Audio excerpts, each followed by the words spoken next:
Denver Radio Real Estate with Cheryl Garlock, a show about all things real estate and home related in Denver and Colorado, covering topics like buying and selling a home warranties, appraisals, how to stage your home, structural engineering, construction, financing, foreclosure, and more. So whether you're looking to upgrade your home, downsize your home, buy a rental property, or simply just need more information on real estate, then you've come to the right place. And remember, you can always use your mouse to buy a house at denverrealty.com. Now, here's your host, Cheryl Garlock.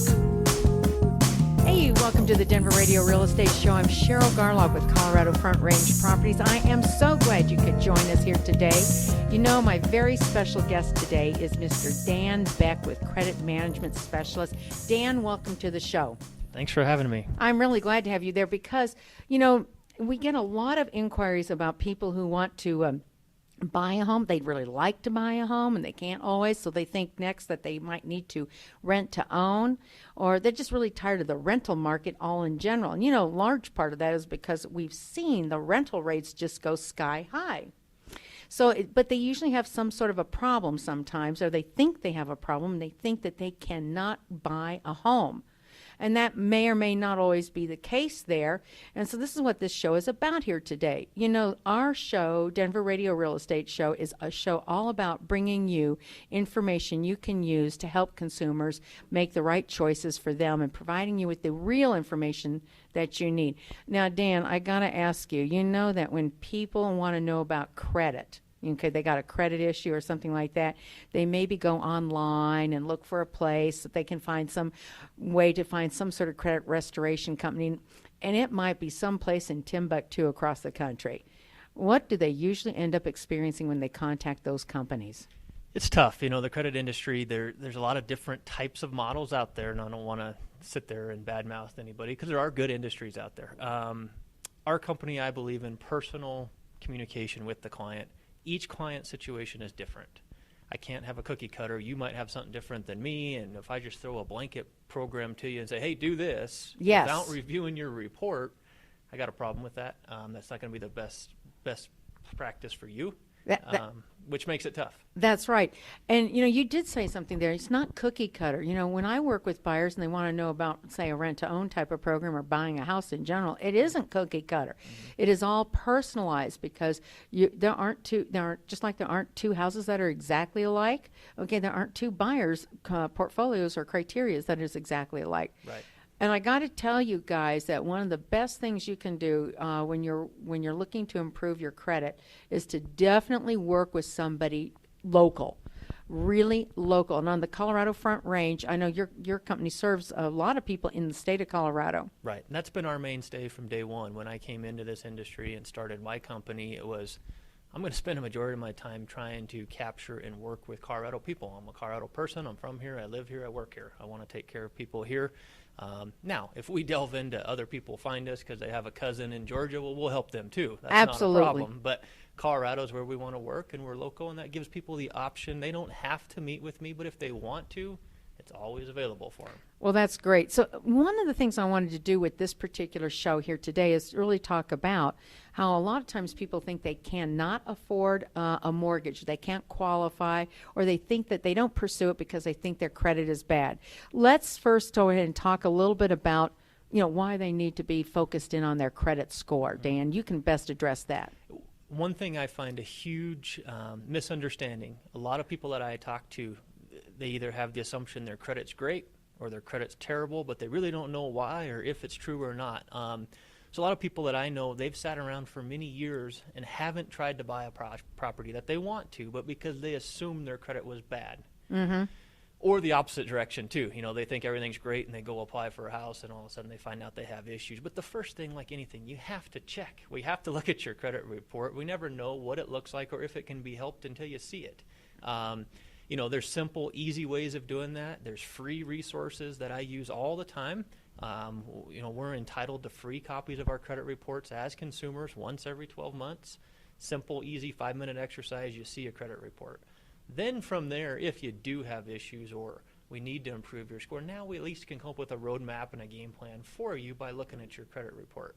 credit scores are an interesting thing. Is people get confused all the time. The score that we care about, especially in the real estate industry, is a FICO score. Now, all the credit bureaus and all these different companies have a good job marketing credit scores to people, but the problem with it is 90% of those credit scores are not what a lender's going to use. So you spend all this time trying to improve a score that a lender is not going to use to find out if you're creditworthy or not. That's right. That's true, because like when you're going to go get a car loan, or if you're going to go borrow money from your credit union, they have a different model. And the most rigid model out there, which sounds tough and not good, but it really is what counts, guys, is one where a mortgage lender is actually going to pull your credit. And they pull from all three bureaus, by the way, which are Equifax, TransUnion, and what? Experian. Okay, great. That's testing you. They change those names on me sometimes, so, it's hard to keep up with that. But, even if you're renting, I being a landlord myself, I know that I always look at credit scores. And so while I'm not going to fund a whole bunch of money, I'm going to want to make sure that the tenant can actually go ahead and pays their bills. Right. So credit becomes very important. We are a credit-driven society, and there's no escaping that. So, I get all these people that will say sometimes, well, I don't believe in credit cards. I don't have them at all. And they think that's the wise thing to do. It's not really, is it? No, and there's a difference between being in credit card debt to an amount that you can't afford to pay off. And that's where a lot of people get this idea. They get the idea of, I don't want to have credit cards. I don't want to be in debt. And I get it. I don't want to be in debt either. But I also want to have a good credit score. So there's a happy medium there where you don't have to be in exuberant amount of debt, but you can also learn a few simple things that, okay, I'm going to change one small thing that I do. It's not going to cost me any more money. I'm not in debt, but my credit score is better for when I need it for insurance, house, credit cards, card loans, student loans, all these different things that are looking at our credit scores. My opinion is let's get the best deal we can on all of those. Oh, you mentioned something really valuable there, too, is that sometimes people think they just need credit if they want to buy stuff. Well, you need insurance, even if it's auto insurance. They pull your credit. Yep. Same thing with utilities, deposits. Another thing that's a big hot topic is potential or future employers. Now, they can't look at your score, but they see your credit report. So if we're sitting there and we have, 50 unpaid collections on our credit report, it might cost me the opportunity to get a job that I want that might give me a raise to help my family. Absolutely there. So, you cannot put, fixing your credit on the back burner. You have to be very proactive, and there are some smart ways about going about doing it. And if you're thinking about buying real estate or buying a home, the sooner you honestly take the bull by the horns and actually fix this situation here, the more money you will save. And I mean by the thousands. By the thousands, you will absolutely save this. And that's in large part due to the fact that real estate prices are now heading in a hugely upward direction. We've been experiencing some great rates of appreciation. And, of course, the interest rates that we have are very low. I've been doing this for 30-plus years, and I can tell you that the interest rates that we have today on almost anything that you buy, including houses and cars, is seductively low. Right. And you need to take advantage of that opportunity, because by waiting is not a good idea. Procrastination is not good. And I'll tell you why. Because when you get ready to go ahead and buy that next home at, say, 2,000 or 2,500 square feet, it's going to cost you $200-300 more a month because you waited, because the interest rate went up and the price went up. Right. And you don't need to do that. You need to take a proactive approach here. If credit's got you holding you back, don't let it hold you back. Don't be afraid of that FICO score. Take a proactive stance on that there. So let's talk a little bit about what people can do right now on their own to help themselves. I know you mentioned kind of changing behavior patterns. What other things might they go ahead and do? I think there's two important things. There's a lot of important, but two important things right now. One is look at your credit report. We got to find out what's on there. There might be stuff that's not even yours. And that happens all the time. You get a fragmented file, and I have a common name with somebody else. Now I'm getting hit for their stuff. So I need to know that. And as a consumer, if I have somebody else's information that's not mine, you can fix that. So that's a good thing. But let's assume that you have decent credit or good credit. We want to take it to that next category, good to great. One thing that people don't understand is the value of their credit card balance compared to their limit. This is my favorite component of the credit score. Oh, 'cause there's yeah. so I many remember myths. you talking about this not too long ago. So let's do a simple exercise. If I have one credit card and my limit is $1,000, I'm going to pick on you here, so get ready. Okay. $1,000 limit and my balance is $500. What percent of credit am I using? 50. Perfect. I got that one Math right. expert. She didn't even have a calculator. I didn't even have a calculator. So if we do that, now people understand balance to limit, but what people don't understand is how important it is to have it in the optimal range. So what I teach people, because I believe it's the best approach, and my sources tell me that, hey, the best place to have a balance compared to limit is at 0 to 10%. Right. So if I have a $1,000 credit card, I want to carry my balance less than $100. Mm-hmm. Now that little piece, that little exercise I just talked to you about makes up almost 30% of your total credit score. Wow. So people that I talk to a lot of times will say, I don't need any credit help. I pay all my bills on time. That's all I have to do. And I always tell them that's fantastic. On 35% of your score, you're doing great. Your payment history. Balance to limit on credit cards are so important, and people, simple, easy stuff. Another one that comes into that, and not to get too technical, but when you pay the card is also very important. We're not talking about being late. Yeah. That's fine, but we're talking about when you get your statement, what happens is the balance on your credit card has already been reported to your credit bureau. Mm-hmm. So now if I get that statement and I write a check and pay that card off in full, I'm not getting the credit on that on my credit report until the next month when my billing or statement cycle ends. So simple changes can make a huge difference to your credit score. So they might want to try to pay that off before, or pay it down and never close it out. Oh, that's a big one. Do not. Maybe right before the cycle date. Right. So if you do that, or again, there's two ways of doing it. Pay it off before the cycle date, or just know, hey, I have this card. I'm only going to put lunch today on that card. The bill's going to come, and I'm going to pay it off. So I'm always under that 10% buffer. Oh, yeah, absolutely excellent there. So anyway, so let's also talk a little bit about some of the negatives, as far as credit is concerned. How do they work? And, as far as credit scoring, the negatives. Let's talk about that, because sometimes people think that they have really big, bad things on there, like a bankruptcy or a judgment or a collection, those kinds of things there. And we do come across that, but how can we work with that? Well, and there's a couple things with that I'll talk about.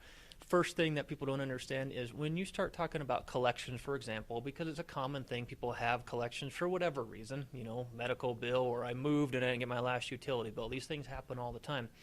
The first thing I want people to understand is the balance of the collection is not what's important. So you can look at it a few ways. I can look at it and say if I have a $1,000 collection, or if I have a $500 or $100 collection, they don't mean different things to my score. It's all about when they became a collection. That makes It's sense? the timing. The timing is the important piece. Right. A collection is a collection. Right. Now, on the same side of that, people tell me a lot of times, hey, I don't need any help with my credit because I just got an inheritance, or I got my tax refund and I paid off all my collections. Again, here's where this is not so helpful. The credit score cares about the collection, not the balance. Yes. So there's not some huge improvement by paying off your collection. Does that make sense? Yes. It's all about when it became a collection. Wow.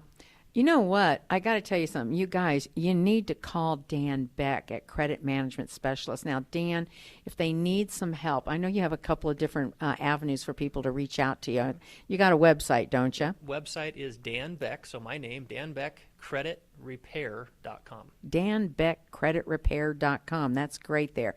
And also, do you have a phone number that they should reach you at? Phone number is 970-302-5185.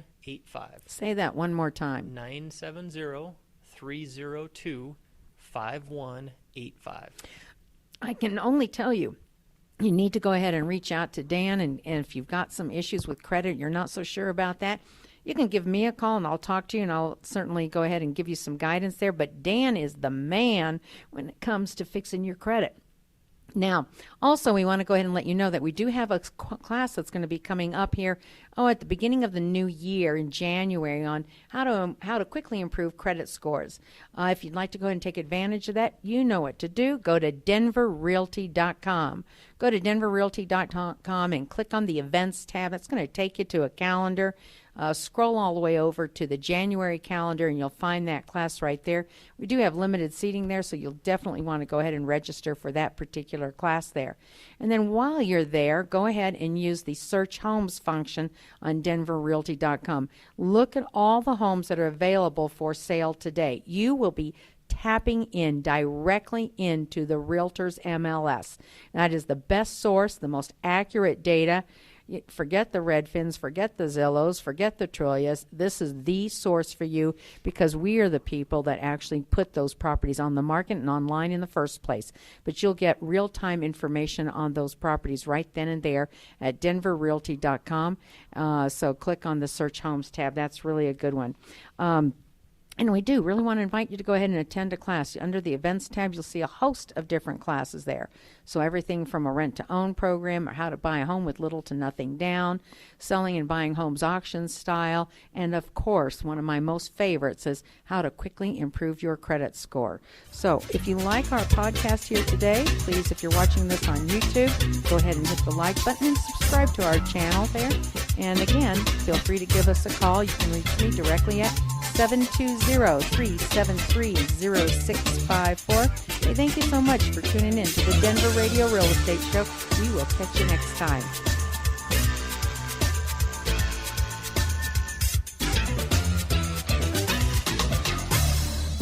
You've been listening to Denver Radio Real Estate, the show that covers all things real estate and home related in Colorado. Go to denverrealty.com to sign up for special offers and events. You can also listen to past shows, read educational articles, and find links to all your home and real estate needs. Cheryl would love to hear from you. If you have a topic you would like covered or have a question, email info@denverrealty.com.